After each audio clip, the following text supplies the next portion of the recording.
ಇಲ್ಲಿ ಒಳ್ಳೇದು ಕೆಟ್ಟದು ಅಂತ ಕೂತ್ಕೊಂಡು ಡಿಸೈಡ್ ಮಾಡಕ್ ನನಗೆ ಟೈಮ್ ಇಲ್ಲ. ಮಸ್ತಾನ ಯಾರು ಗೊತ್ತೇನೋ, ಬೆಂಗಳೂರಿಗೆ ದೊಡ್ಡದಾದ ಅಂಡರ್ ವರ್ಲ್ಡ್ ಡಾನು. ಇಮ್ಮಿಡಿಯೇಟ್ ಆಗಿ ಊರ್ ಹೊರಟ್ಬಿಡೋ. ಹೇಳ್ದೆ ಇದ್ರೆ ನಾನು ಸುಮ್ನಿರಲ್ಲ ಮೈನಾ, ನೀನು ಎಲ್ಲ ವಿಷಯನೂ ಹೇಳ್ಕೊಳ್ಳೇಬೇಕು. ಸರ್ ದಯವಿಟ್ಟು ನಾನೇನು ಕೇಳಬೇಡಿ. ಮೈನಾ, ನೀನೇನೇ ಮಾಡಿದ್ರು ತುಂಬಾ ಯೋಚನೆ ಮಾಡಿರ್ತೀಯ ಅಂತ ನನಗೆ ಗೊತ್ತು. ಆದ್ರೆ ಅದೇನು ಅಂತ ಹೇಳ್ಕೊಡೋದಕ್ಕೇನು?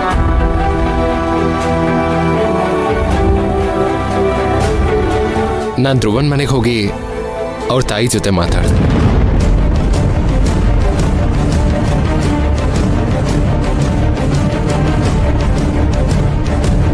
ಏನ್ ಮಾತಾಡ್ತಿದ್ದೀರಾ ಸರ್? ಅಲ್ಲಿಗೆ ಯಾಕೆ ಹೋಗಿದ್ರಿ? ನಿಮ್ಮಿಬ್ರೆ ನಾವು ಒಂದು ಮಾಡಕ್ ಹೋಗಿದ್ದೆ. ನೀವು ದೂರ ಆಗೋದಕ್ಕೆ ನಾನು ಬಿಡಲ್ಲ ಮೈನಾ.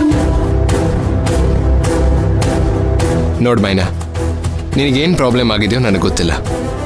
ಆದ್ರೆ ಒಂದಂತೂ ನಿಜ, ನಿನಗೇನೇ ಪ್ರಾಬ್ಲಮ್ ಆದ್ರೂ ನಾನು ನಿನ್ನ ಜೊತೆಲಿರ್ತೀನಿ. ಇಲ್ಲ ತುಳಸಿ, ಅವಳು ಹೇಳ್ಕೊಳಲ್ಲ. ಹೇಳ್ಕೊಳ್ಳೋ ಹಾಗಿದ್ದಿದ್ರೆ ಇಷ್ಟು ದಿನ ಬೇಕಾಗಿರ್ಲಿಲ್ಲ. ಮಾವ, ನೀವೇನು ಅನ್ಕೊಳ್ಳಲ್ಲ ಅಂದ್ರೆ ನಾನೊಂದು ವಿಷಯ ಹೇಳ. ಹೇಳು ತುಳಸಿ. ಮೈನಾ ನಮ್ಮಿಂದ ಏನೋ ಮುಚ್ಚಿಡ್ತಿದ್ದಾಳೆ. ಅದೇನು ಅಂತ ನಾವಾದಷ್ಟು ಬೇಗ ತಿಳ್ಕೋಬೇಕು. ನೀವೊಂದು ಕೆಲಸ ಮಾಡಿ, ಪುಷ್ಪಕ್ ಸರ್ ಹತ್ರ ಒಂದ್ಸತಿ ಮಾತಾಡಿ. ಪುಷ್ಪಕ್ ಸರ? ಅವ್ರು ನಿನ್ಗೆ ಯಾವಾಗ ಸಿಕ್ಕಿದ್ರು?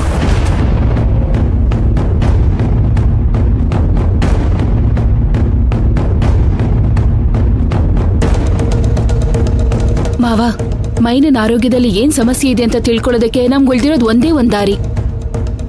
ನಾಳೆ ಕಂಪ್ನಿನಲ್ಲಿ ಬ್ಲಡ್ ಟೆಸ್ಟ್ ಮಾಡಿಸೋದಕ್ಕೆ ಎಲ್ಲ ಅರೇಂಜ್ ಮಾಡಿಸಿದ್ದಾರೆ ಪುಷ್ಪಕ್ ಸರ್. ಈ ಟೆಸ್ಟಲ್ಲಿ ಏನು ಅಂತ ನಮಗೆ ಖಂಡಿತವಾಗಿ ಗೊತ್ತಾಗುತ್ತೆ. ಅವಾಗ ಮೈನಾ ಆರೋಗ್ಯದಲ್ಲಿ ಏನ್ ಸಮಸ್ಯೆ ಇದೆ ಅಂತ ತಿಳ್ಕೋಬಹುದು. ಈ ವಿಚಾರ ಏನಾದ್ರೂ ಮೈನಾ ಗೊತ್ತಾದ್ರೆ ಖಂಡಿತವಾಗ್ಲೂ ಅವಳು ಆಫೀಸಿಗೆ ಬರಲ್ಲ ಮಾವ.